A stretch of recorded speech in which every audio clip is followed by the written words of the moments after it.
जय श्री कृष्ण। मित्रों, स्वागत है आप सभी का फिर से हमारे YouTube चैनल विद्या ज्ञान दर्पण में। दोस्तों, आज की कहानी बहुत ही ज्ञानवर्धक है, जो कि एक गरीब लड़के की है। तो चलिए सीधे कहानी पर चलते हैं। दोस्तों, बहुत समय पहले की बात है। एक शांत और सरल जीवन जीता हुआ गांव अचानक बाढ़ की विनाशकारी चपेट में आ गया। खेतों में लहराती फसलें, बच्चों की खिलखिलाहट और बूढ़ों की कहानियों से भरा वो गांव अब एक उदासी भरे सन्नाटे में डूब चुका था। मिट्टी की कच्ची दीवारें पानी के बहाव में बह गई। जमीन, जानवर, अनाज, सब कुछ जैसे बह गया। उसी गांव में एक छोटा सा परिवार रहता था। एक सीधा साधा 15 साल का लड़का। उसका नाम विवान था। उसका परिवार बहुत गरीब था। कच्चे घर में, सीमित खेत में और मेहनत के सहारे जीने वाला परिवार। लेकिन बाढ़ की उस रात ने सब कुछ बदल दिया। उसके माँ बाप, जो उसकी पूरी दुनिया थे, वह बाढ़ के बहाव में समा गए। अब विवान अकेला था, सिर्फ शरीर से नहीं बल्कि आत्मा से भी। ना घर रहा, ना खेत, ना माँ की गोद रही, ना बाप का कंधा, और ना ही अब कोई था जिसे वह अपना कह सके। गांव की गलियों में अब विवान अकेले भटकता था। लोग अपने अपने नुकसान समेटने में लगे थे। कोई भी उसकी ओर नहीं देखता था। भूख प्यास से बेहाल विवान किसी पेड़ के नीचे पड़ा रहता। इधर उसके पिता के एक मित्र थे, जो कभी कभी उसे एक वक्त की रोटी थमा देते थे, मगर वह भी बहुत कम। दिन बीतते गए। वो पीपल का पेड़ विवान का नया घर बन चुका था। वही बैठा वह आसमान देखता, फिर धरती, फिर अपने खाली हाथ। वो सोचता, क्या अब मैं भी इस दुनिया के लिए बेगाना हो गया? क्या मेरी कहानी यहीं खत्म हो गई? यह सब विचार अपने मन में करता था। दोस्त, एक दिन शाम का समय था। हल्की ठंडी हवा चल रही थी। गांव में बाढ़ का पानी सूखने लगा था। लोग फिर से अपने खेतों में लौटने लगे थे। खेतों में हल्की खड़खड़ाहट गूंज रही थी, मगर विवान का जीवन वही रुका था, पीपल के नीचे। तभी गांव की एक बुजुर्ग औरत, जिसे सब दादी अम्मा कहते थे, विवान के पास आकर बैठी।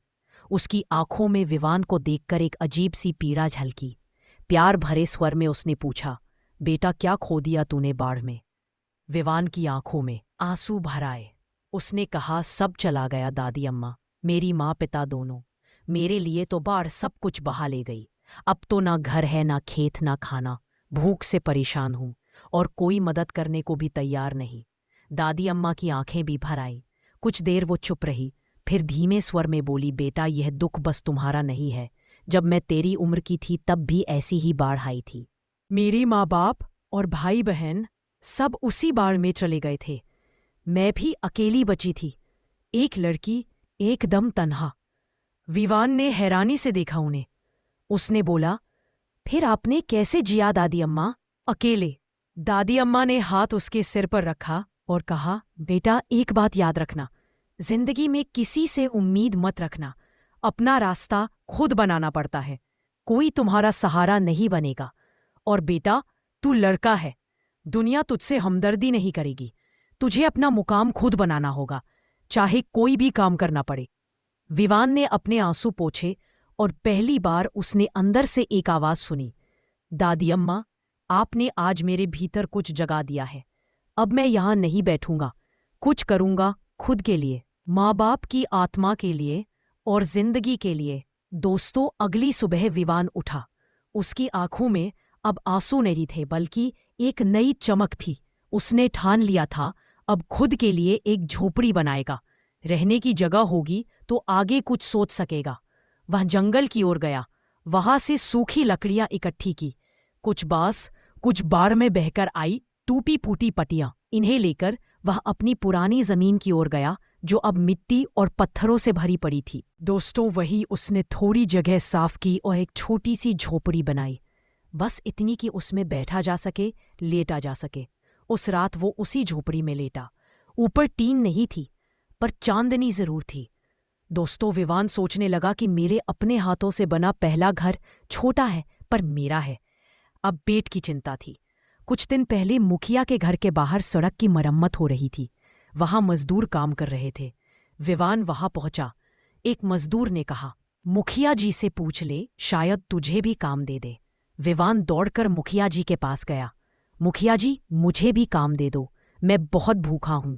मुखिया जी ने देखा, एक कमजोर दुबला पतला लड़का, पर आंखों में आग थी। पास खड़े एक मजदूर ने कहा, मुखिया जी ये मिट्टी ढो सकता है, हमें मदद मिल जाएगी। मुखिया जी बोले, ठीक है, देखता हूं कितनी मेहनत करता है। काम शुरू हुआ। विवान ने पूरा दिन भूखा रहकर मिट्टी के तसले उठाए, इधर से उधर धोया। धूप में पसीना टपकता रहा, पर वह रुका नहीं। शाम को उसे थोड़े पैसे मिले। उसके हाथ कांप रहे थे, आंखें नम थी। वो रास्ते में एक दुकान से गुजरा। वहां से एक पतीला, एक चावल का पैकेट और कुछ मसाले लिए। रात को अपनी झोपड़ी के बाहर ईंटों का चूल्हा बनाया। जैसे माँ बनाती थी वैसा ही चावल और दाल बनाया। खुद के हाथों से पहली बार पका खाना। माँ की यादें साथ थी, पर आत्मगौरव भी था। आज भूखा नहीं सोऊंगा, आज मैंने कमाया है और खाया है और जिया है। विवान अब हर सुबह उठता था, अपनी झोपड़ी से सीधे काम पर निकलता, क्योंकि अब उसे लग रहा था कि वह कुछ कर रहा है खुद के लिए। काम कठिन था, लेकिन विवान की आंखों में एक उम्मीद थी। शायद अब जिंदगी पटरी पर लौट रही है। हर शाम वो अपनी मजदूरी के पैसे पाकर चुपचाप अपनी झोपड़ी में जाता, एक छोटा सा चूल्हा जलाता और खुद का खाना पकाता। वो खाना बहुत स्वादिष्ट नहीं होता था, लेकिन उसमें मेहनत की खुशबू थी। 4 दिन बाद जैसे ही सड़क का काम पूरा हुआ, विवान को अब अगला काम नहीं मिला। वो रोज सुबह खेतों की ओर निकल जाता, लोगों से पूछता, कुछ काम है? पर हर बार वही जवाब, अभी तो नहीं बेटा। बाढ़ के बाद सब अपने काम में लगे हैं। किसी के पास विवान के लिए समय नहीं था। पेट की आग फिर से धक उठी थी। थकावट नहीं, अब दोबारा वही बेबसी आने लगी थी। शाम होने लगी। विवान पूरे गांव में काम की तलाश में भटकता रहा। वहां से वहां तक चलना, बिना कुछ खाए प्यासे गले से उसका बदन जवाब देने लगा था। शाम को वह गांव की चौपाल की ओर गया, थका हुआ निहाल। तभी उसकी निगाह चौपाल के पास रुकी, एक पुरानी सी बस पर पड़ी। बस के दरवाजे खुले थे और उसमें से गांव के कुछ पुरुष उतर रहे थे। साथ ही एक आदमी सबको पैसे बांट रहा था।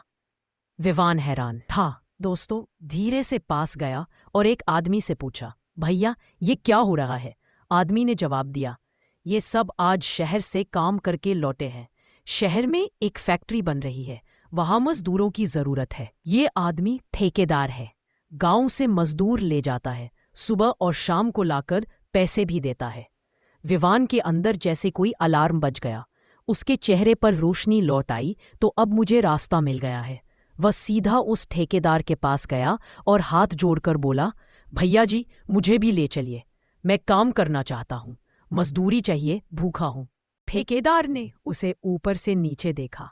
अरे तू तो बच्चा है, यह काम तुझसे नहीं होगा। विवान की आंखों में जिद थी, विनती नहीं। वह बोला, मैं छोटा हो सकता हूं, लेकिन मेहनत बड़ी करूंगा। मैंने गांव में काम किया है, मिट्टी उठाई है, तसले ढोए हैं, बस एक मौका दीजिए। ठेकेदार थोड़ी देर सोचता रहा, फिर बस में बैठे एक मजदूर से बोला, आज 3 मजदूर कम हैं, चलो इसको ले चलते हैं। पर सुन, लड़के छुट्टी नहीं मिलेगी, रोज सुबह काम और शाम को वापसी। विवान ने मुस्कुराकर कहा, मंजूर है भैया, मैं मेहनत करने के लिए ही जी रहा हूं। अगली सुबह विवान ने पुराने मैले कुचैले कपड़े पहने, पैरों में टूपी हुई चप्पल थी, लेकिन चाल में आत्मविश्वास। वह चौपाल पहुंचा और बस का इंतजार करने लगा। जैसे ही बस आई, वही ठेकेदार उतरा। पुराने मजदूर बस में चढ़े। अब विवान भी आगे बढ़ा। ठेकेदार ने फिर से उसकी ओर देखा और कहा, नाम क्या है तेरा? उसने कहा, विवान। ठीक है, चढ़ जा। बस चली। विवान ने खिड़की वाली सीट ली। पहली बार वह गांव की सीमाओं से बाहर निकल रहा था। खिड़की से बाहर झांकते हुए वह देख रहा था, हरे भरे खेत, धीरे धीरे बदलता परिदृश्य, फिर शहर की भीड़, ट्रैफिक, ऊंची इमारतें, फैक्ट्री के आसपास का शोर। उसकी आंखें सब कुछ पहली बार देख रही थी, लेकिन उसमें डर नहीं था, बस जिज्ञासा थी। बस जैसे ही शहर के बाहर पहुंची, विवान की आंखों में चमक आ गई। वो अब तक सिर्फ गांव की गलियों और खेतों की हरियाली में ही रहा था, लेकिन यहाँ ऊंची इमारतें, धूल, मशीनों की गड़गड़ाहट और हर तरफ लोग काम में लगे हुए थे। बस एक मैदान में रुकी, जहां पर एक बड़ी फैक्ट्री का निर्माण चल रहा था। विवान ने देखा, कोई मजदूर ईंट उठा रहा था, कोई सीमेंट की बोरियां, कोई सरिया काट रहा था, तो कोई दीवार खड़ी कर रहा था। ये उसका पहला काम का मैदान था। ठेकेदार ने सभी मजदूरों को काम पर लगाया। विवान को देखा और कहा, तू नया है, इसलिए आज हल्का काम कर। मिट्टी के तसले उठा और यहाँ से वहां गिरा दे। विवान बोला, जी साहब, मैं कर लूंगा। पूरा दिन विवान ने बिना रुके मिट्टी ढोई। धूप थी, गर्मी थी, मगर विवान के मन में एक आग जल रही थी। इधर शाम को सभी मजदूरों को बस में बिठाया गया और गांव वापस लाया गया। ठेकेदार सबको मजदूरी बांट रहा था। विवान को सबसे कम पैसे मिले। उसने धीरे से पूछा, भैया मुझे बाकी लोगों से कम क्यों? ठेकेदार बोला, क्योंकि तू नया है और तुझसे काम भी कम करवाया गया है। विवान ने हाथ जोड़कर कहा, साहब मुझे कोई भी काम दे दो, मैं कम पैसे नहीं ज्यादा मेहनत करना चाहता हूं। ठेकेदार उसकी आंखों में देखता रहा और मुस्कुराया। चल ठीक है, कल देखता हूं क्या कर सकता है। अगले दिन विवान फिर चौपाल आया, बस में बैठा और फैक्ट्री पहुंचा। उस दिन विवान को ठेकेदार ने पूरे मजदूरों की तरह काम दिया। ईंटें उठानी थीं, सरिया ले जाना था, मिट्टी का गारा बनाना था और सबसे कठिन सीमेंट की बोरियां सर पर उठाकर ले जाना था। विवान ने बिना एक बार भी शिकायत किए हर काम को पूरी लगन से किया। उसने नजरें झुका ली, सिर्फ काम में लगा रहा।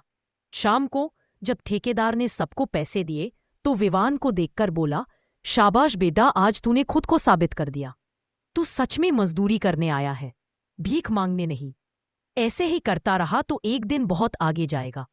विवान के होंठ कांप गए। उसने धीरे से आंखें बंद की और सोचा, काश माँ बाबा होते, आज वह मेरे पहले कमाए इन पैसों को देखकर मुस्कुराते। अब विवान रोज बस से शहर जाता, फैक्ट्री में मजदूरी करता और शाम को लौटता। 2 महीने ऐसे ही बीत गए।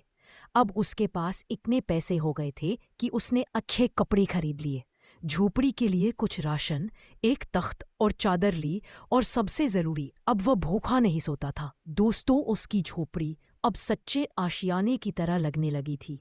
बारिश में भी पानी अंदर नहीं आता और हवा से बचाव हो गया था।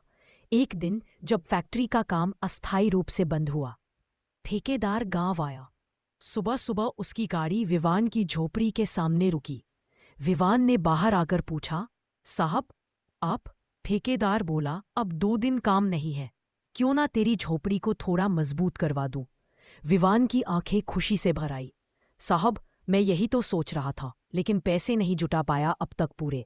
ठेकेदार मुस्कुराया, जितना है उतना दे देना, बाकी मजदूरी से काट लेंगे। तू तो मेहनती है, तुझ पर भरोसा है मुझे। उसी दिन 2 मजदूर आए, टीन की चादर, ईंटें और मिट्टी लेकर। उन्होंने दीवारें खड़ी की, छप्पर की जगह टीन की छत लगाई। ठेकेदार खुद एक चारपाई और गद्दा लेकर आया। विवान को जैसे सपना सच होते दिखा। अब ये झोपड़ी नहीं, मेरा घर है। उस रात विवान पहली बार चारपाई पर चैन से सोया। उसकी आंखों में संतोष था और मन में यही भाव, दादी अम्मा सही कहती थी, रास्ता खुद बनाना पड़ता है। अब विवान को कोई डर नहीं था, बारिश का, ठंडी रातों का, भूख का। पर मन में एक सवाल उठने लगा था, क्या मैं बस इतना ही पाऊंगा? क्या मैं जिंदगी भर मजदूरी ही करूंगा?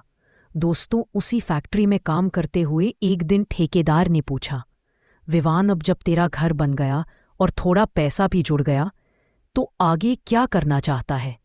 विवान बोला, साहब, मेरी थोड़ी जमीन तो है, मगर उस पर बाढ़ की मिट्टी जमी हुई है। साफ कराऊं तो वहां कुछ उगा सकता हूं। ठेकेदार ने सिर हिलाया, लेकिन चुप रहा। इस बार उसने विवान को कोई सलाह नहीं दी। विवान को यह बात अजीब लगी। वो रात भर सोचता रहा, साहब तो हमेशा तारीफ करते थे, आज चुप क्यों थे? दोस्तों, अगली सुबह उसने खुद जाकर ठेकेदार से पूछा, साहब, क्या मेरी बात गलत थी? ठेकेदार हंसा और बोला, नहीं बेटा, मैं देख रहा था कि तेरी सोच कहाँ तक जाती है। तेरे अंदर आग है, पर तुझे दिशा चाहिए। क्या तू चाहता है कि जिंदगी भर मजदूर ही बना रहे?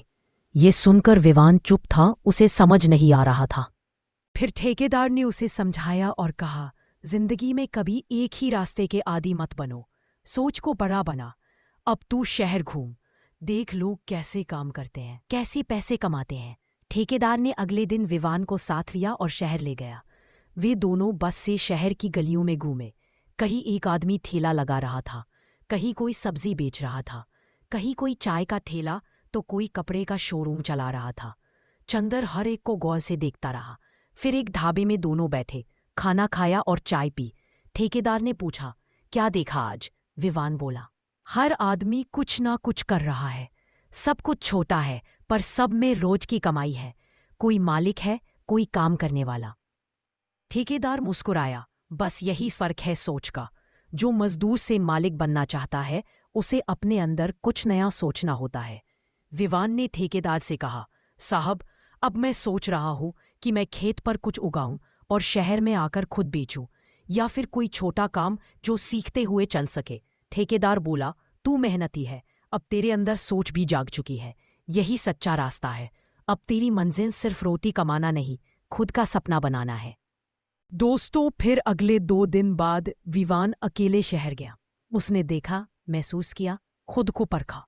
वापस आकर बोला कि साहब, मैंने तय कर लिया है, हफ्ते में 6 दिन मजदूरी करूंगा और 1 दिन खेत की मिट्टी हटाऊंगा। मिट्टी की सफाई करूंगा, खुद पैसा भी बचाऊंगा, सोच भी रखूंगा। ठेकेदार मुस्कुराया, शाबाश, यही तो सुनना चाहता था। अब तेरी मंजिल साफ है और रास्ता तूने खुद बना लिया है। विवान ने मेहनत शुरू की। 6 दिन मजदूरी, 1 दिन खेत। हर रविवार वह खुद फावड़ा लेकर खेत की मिट्टी हटाता। धीरे धीरे खेत साफ होने लगा। 6 महीने बाद ठेकेदार ने उसके साथ खेत देखा। उसने मिट्टी उठाई, सूंघी और कहा, विवान, ये मिट्टी तो बहुमूल्य है। इसमें रेत और पत्थर नहीं, ये तो बाढ़ की लाई उपजाऊ मिट्टी है। विवान चौंक गया। ठेकेदार बोला, इस मिट्टी को मैं बिकवा सकता हूं, बाजार में अच्छे दामों पर। विवान ने हामी भर दी। कुछ ही हफ्तों में मिट्टी बिक गई। जो मिट्टी उसे रुकावट लग रही थी, वही उसकी पहली बड़ी कमाई बन गई। दोस्तों, ठेकेदार को भी हिस्सा दिया, पर उन्होंने मना कर दिया। विवान बोला, साहब, यह आपकी सोच थी, मेरी मेहनत थी, हिस्सेदारी तो बनती है। ठेकेदार भावुक हो गया और कहा, बेटा, अब तू मालिक बन रहा है। वो अब मेरी तरह सोच रहा है। अब विवान के पास पैसे थे, पर साथ ही उसने ठेकेदार से कहा, साहब, एक साझेदारी करें, खेत किसी को ठेके पर दे और हम शहर में कोई काम शुरू करें। ठेकेदार खुश हुआ, बिल्कुल बेटा, तू अब सोच में भी साथी बन गया है, चल मिलकर कुछ शुरू करते हैं। उन्होंने एक सीमेंट की दुकान किराए पर ली। शुरुआत की 500 बोरी से, फिर ट्रक, फिर पूरा गोदाम। अब विवान मजदूर नहीं रहा, वह मालिक बन चुका था। कुछ साल बीते, अब विवान 25 साल का हो चुका था। उसके पास शहर में अपना घर, अपना बिजनेस, अपना सामान था। वो और ठेकेदार अब कार में चलते थे, सीमेंट, सरिया, बालू सबका व्यापार करते थे। दोस्तों, एक दिन शाम को अपने घर की छत पर खड़े होकर विवान बोला, साहब, अगर माँ बाप आज होते तो उन्हें बहुत गर्व होता। ठेकेदार ने कंधे पर हाथ रखा, बेटा, ऊपर वाला कुछ देता है, कुछ लेता है, पर तूने जो किया वो हर माता पिता का सपना होता है। विवान बोला, साहब, एक बात आज साफ हो गई, मंजिल कोई नहीं बताता, बस एक बार ठान लो तो रास्ता खुद बनाना पड़ता है। दोस्तों, विवान कहानी हमें यह सिखाती है कि जिंदगी में चाहे कितनी भी बड़ी मुसीबत क्यों ना आ जाए, जब तक इंसान के अंदर जीने की चाह और मेहनत की आग बाकी है, तब तक वह अपने लिए एक रास्ता बना ही लेता है। रास्ता खुद बनाना पड़ता है। यह सिर्फ एक वाक्य नहीं, पूरी जिंदगी का फल है। जिंदगी किसी के लिए आसान नहीं होती, लेकिन जो खड़ा रहता है आंधियों में, वही एक दिन छांव देने वाला पेड़ बनता है। मदद मिलना अच्छा है, लेकिन मदद की उम्मीद में बैठ जाना खुद के पैरों से जमीन खींच लेने जैसा होता है। जब हम अपनी मंजिल खुद तय करते हैं, तब रास्ता हमें नहीं, हम रास्ते को बनाते हैं। विवान ने हमें दिखाया कि छोटे सी झोपड़ी में बैठा मजदूर भी अगर चाह ले तो शहर में अपने नाम की दुकान खोल सकता है। सच यह है, किस्मत बहाने वालों की नहीं, मेहनत करने वालों की होती है। इसलिए अगर जिंदगी में कोई रास्ता नहीं दिख रहा तो घबराओ मत, उठो, सोचो, चलो और अपना रास्ता खुद बनाओ, क्योंकि आखिर में तूफानों में कश्तियां डूबती नहीं, जो पतवार थामे रखते हैं वही किनारे तक पहुंचते हैं। विवान की तरह सोचो, विवान की तरह संघर्ष करो और याद रखो, रास्ता कोई नहीं बनाता, रास्ता खुद बनाना पड़ता है। दोस्तों, जो लोग किस्मत के भरोसे बैठते हैं वो कभी सफल नहीं होते। हमें अपनी किस्मत खुद लिखनी होती है। तो दोस्तों, कैसी लगी आपको विवान की कहानी? अगर आपको ये कहानी पसंद आई हो तो एक लाइक ज़रूर करें और कमेंट बॉक्स में अपनी राय ज़रूर दें। अब फिर मिलेंगे अगली वीडियो में। तब तक के लिए सभी दर्शक भाइयों के लिए राधे कृष्णा।